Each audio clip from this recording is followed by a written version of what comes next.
as I guess a civic-minded event. A couple of people from around the Scotch Plains, Plainfield, and Edison area came to speak at the Freeholder meeting tonight. The issue was, I guess, part of a cemetery. They called it Hillside Cemetery, which is over in Scotch Plains, Edison, Plainfield. They said that property was also part of the Short Hills. John, you lost some weight. Was part of the Battle of Short Hills, and Verizon and T-Mobile want to put up a 120-foot monopole on the part of the cemetery property, and it's a historic ground. And I guess what it was it was primarily in Scotch Plains. This is basically anecdotal because I'm just quoting what the people were saying, and John will splice this in later on. But what it was Scotch Plains zoning board voted it down. Verizon appealed, so it went up to a judge. The judge sided with the zoning board. Verizon appealed one more time. It went up to a level where 3 judges then heard it. And I think at that point, the judges then sided with Verizon. So the question that the public is coming to Scotch Plains saying, well, we should appeal it again because they actually won 2 out of 3 votes, let's say. But Scotch Plains made, or allegedly made, their decision based on financial constraints because they already spent a lot of money in the legal representation and they felt they can't spend any more. So, I mean, you can listen to the video from a couple of people speaking. But one thing I just want to point out, and then John Berry is right about this, Council Barry has a department of how many lawyers? But Scotch Plains is asking the county to intercede somehow, financially or something. But to tell you the truth, Council Barry has this department, and I don't know what maybe there's 25 lawyers, 35 lawyers on it, maybe even more. But anyway, why doesn't he have a couple of lawyers that are on the payroll so it wouldn't cost any more money to get involved with Scotch Plains? And to tell you the truth, I mean, not to bring politics in this, but, the county only works basically by politics, not by integrity and honesty, but by what they can gain out of the deal and what political agenda they can have. So, Scotch Plains just voted in a Democrat mayor, and I think a couple of and I think also the council is now majority Democrat. There's one Republican, so I think they're all Democrat, especially the mayor. So this is a perfect example for the county. Probably will go to bat for Scotch Plains only because it's the same political party. I mean, I hate to admit it, but at least something will be done, and it should be done, especially with the county resources that it has. Thank you. Nice to see some of you again. I saw some of you this morning. I'm here because I'm very concerned about the potential impact that the T-Mobile Verizon cell tower in Hillside Cemetery will have on the cultural landscape of Union County. I would like to make the freeholders aware that the State Historic Preservation Office has determined that there is no effect on historic properties in the area of potential effects. As a local historian, I take umbrage with that because the Hillside Cemetery encompasses the Short Hills, where the Battle of Short Hills took place in June of 1777, when General Howe and General Cornwallis were advancing to try to capture General Washington. This area where Verizon wants to erect a 125-foot plus monopole with maintenance facilities is in an area that is not designated as grave sites. However, there are wetlands, stream, and a glacial pond, and completely undeveloped wooded areas nearby. Homes are located on Frank Street, which is also nearby. I believe that if an independent review of the documentation of the cultural resources in this area was done, the State Historic Preservation Office would reverse their opinion. A comparison of the documents that the Verizon consultant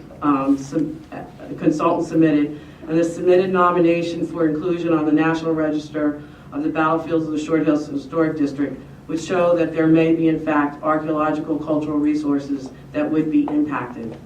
I have attached both of these documents for the county's review, which I had emailed earlier today. I also have a hard copy for distribution if needed.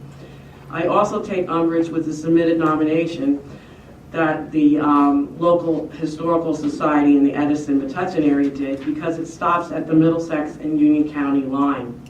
even though the core area map shows that it is within portions of Union County and in the cemetery. In 1777, there were no county lines. I can provide you and the freeholders more information on the Battle of Short Hills at your convenience. This cell tower was turned down by the Zoning Board of Scotch Plains, upheld by the Superior Court, and recently overturned by the appellate courts. I understand that there was a meeting last night and Scotch Plains Council is making a decision on further appeal.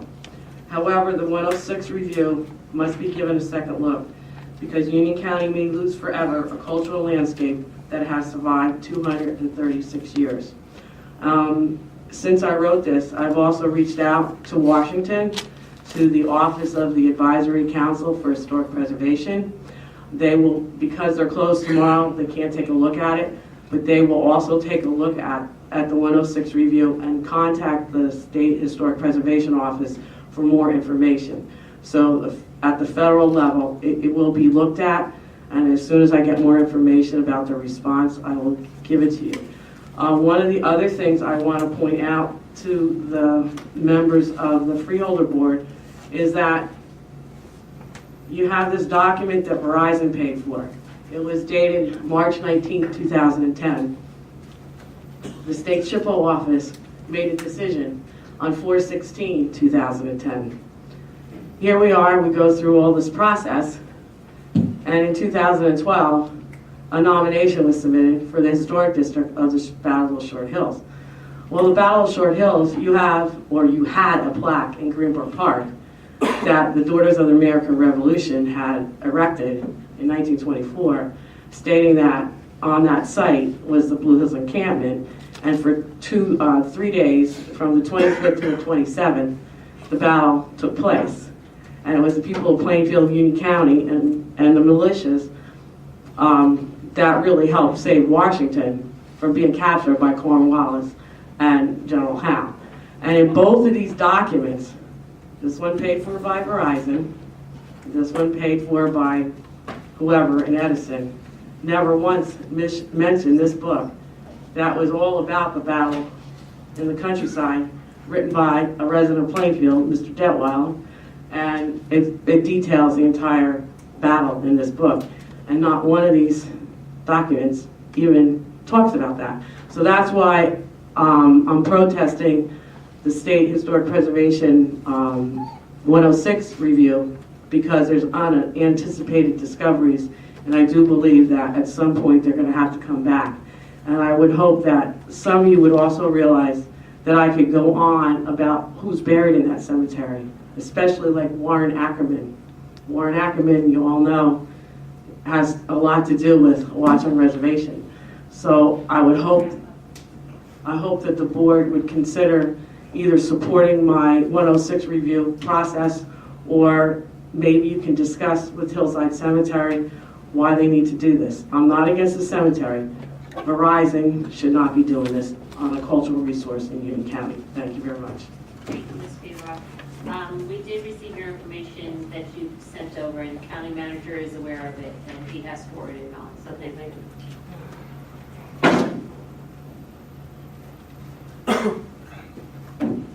Good evening. My name is Mike Burton. I'm a resident of Edison Township. I reside at 36 King Street, Edison, New Jersey. To continue a little more with what Nancy was just mentioning, back in... Excuse me, before you continue on, I know it's a continuation of Ms. Fever, but I just want to make sure that all of the county residents actually go first, and then you can come up and then speak on it, unless you guys okay with it to continue on? Okay. Well, actually, I pay taxes in both Middlesex and Union. My property extends to both counties. I'm on the county line, actually. I understand. I'm just trying to make sure that Right. you're consistent in our processes. Thank you. You can go right ahead. So back in 2009, in December, T-Mobile and Verizon applied for a use variance to the Township of Scotch Plains. It was brought before the Zoning Board of Scotch Plains, and it was a period of about 7 months that was under deliberation with the township and the applicant, which is T-Mobile and Verizon, to install this 125-foot monopole After extensive meetings with the township as well as with T-Mobile and their experts, they provided RF experts and engineering experts. The decision was made by the Scotch Plains Zoning Board after a lengthy review to deny the application of T-Mobile and Verizon. And this was a 7-month process. This wasn't decided overnight. So the process started in February of 2010, and it was decided on October 2010.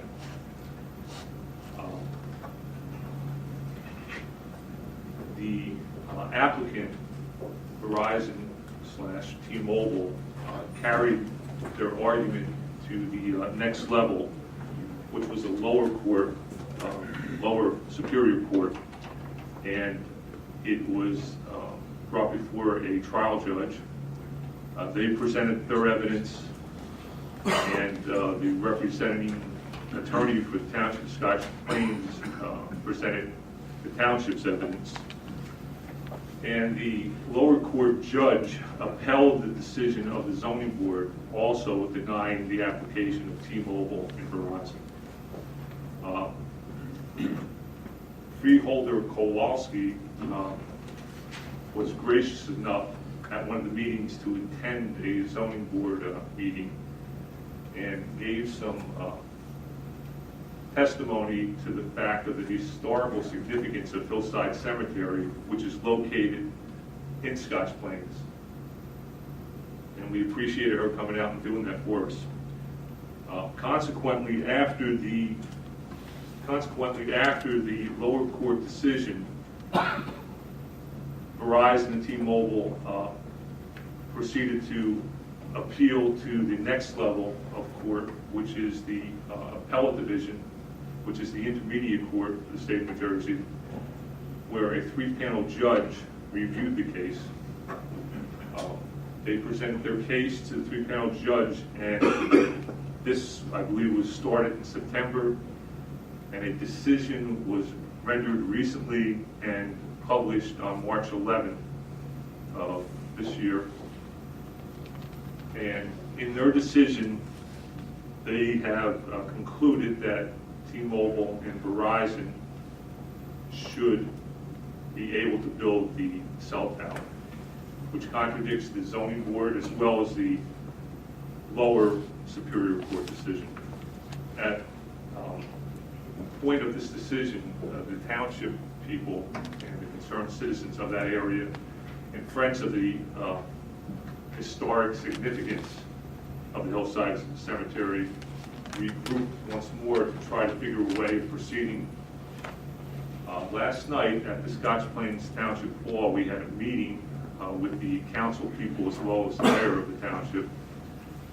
It was an open forum. We talked extensively and gave them our opinions, and we requested that they look into appealing the appellate court judge's decision.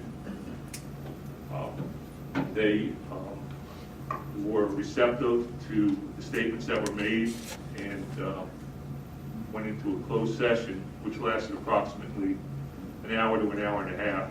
If you could just try to wrap up. I am. An hour and a half. And they came out after the deliberation in the closed session and made a decision. And the decision was based on the financial restraints of the Township of Scotch Plains that does not have a lot of revenue to spend on appeals. This next level of appeal will be going in front of the Supreme Court. And they felt that after consulting by phone in this conversation, the attorney that represented Scotch Plains, that it would be very costly and maybe not effective to spend the money on the appeal. So now we're at the situation in this crossroads where they have come out and said to us that they unfortunately sympathize with us, but they can't carry this fight any further, although they would like to. I'm going to have to ask you to please wrap it up because you've gone over your 5 minutes. So at this point, they have denied this, and we are appealing this to the freeholders here today to try to pick up the cause on multiple levels. And Nancy, the woman that was just up here speaking, she's a contact point for us with you. So if you will please just consider what's been told to you today, and please get back to her with any information or input that you possibly can. Thank you. Thank you very much.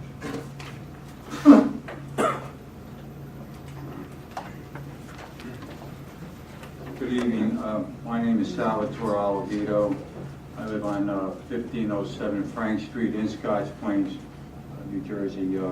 My purpose for being here is the same as Nancy and Mike, so I won't be redundant and repeat all the same information. Just to give you a little quick background information that I can add to it.